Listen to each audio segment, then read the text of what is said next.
Биното е подготвена, оградата излепена со плакати и озвучувањето се штима. Ваква е атмосферата пред Порто Македонија, каде ќе се одржи вечерашниот митинг на владеачката партија. Ова е местото каде се очекува вечерва да присуствуваат илјадници граѓани. На 3 часа пред почетокот на митингот, последните подготовки привршуваат. И покрај тоа што до стартот има неколку часови, еден од најверните симпатизери на ВМРО Ангеле Зафировски, Меѓу Штипјани познат како Батегеле, е тука, со куфер полн со авторски книги посветени на партијата, ќе го очекува. Ја него сакам комунизам. Од него отидов. Забрав.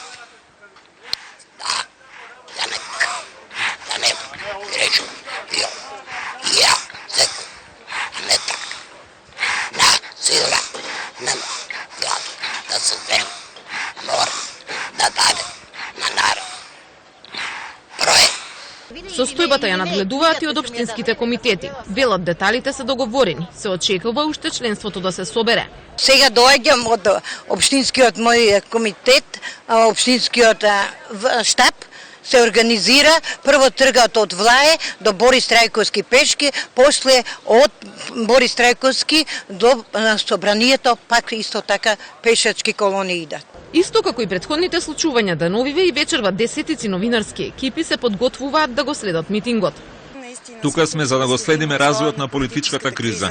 За нас во Бугарија е многу важно Македонија да е стабилна и да сме обиколени од сите страни, со земји членки на Европската унија. За некои идеологија, за други пак бизнисот е причината поради која, како што велат, се на вистинската локација. Семчиња, пуканки, сокчиња, пивце, да викат поише. Митингот доаѓа после вчерашниот протест на опозицијата и невладини организации во кој беше побарано оставка на Груевски, а токму лидерот на партијата бил инспирација за Батегеле уште пред 10 години да му посвети песна нему.